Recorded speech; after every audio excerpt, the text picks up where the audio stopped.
നമസ്കാരം. അല media news and എൻ്റർടൈൻമെൻറ്റിലേക്ക് സ്വാഗതം. പ്രധാന വാർത്തകൾ. പഞ്ചായത്തിൽ കേരളോത്സവം കലാമേള ആരംഭിച്ചു.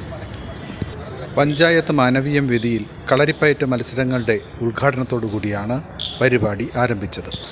പഞ്ചായത്ത് പ്രസിഡന്റ് അഡ്വക്കേറ്റ് രാഖി ആൻ്റണിയാണ് 2 ദിവസം നീണ്ടു നിൽക്കുന്ന കലാകായിക മാമാങ്കം ഉദ്ഘാടനം ചെയ്തത്.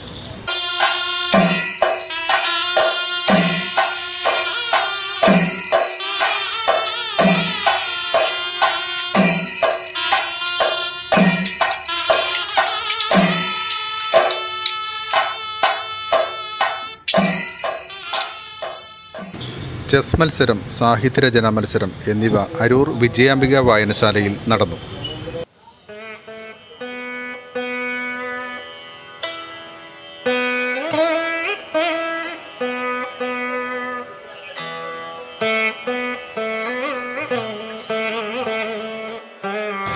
ലളിതഗാനം, പദ്യം ചൊല്ലൽ, തിരുവാതിര, കേരള നടനം, കഥാപ്രസംഗം തുടങ്ങിയ സ്റ്റേജ് ഇനങ്ങൾ ഞായറാഴ്ച രാവിലെ മുതൽ മാനവീയം വേദിയിൽ അരങ്ങേറും.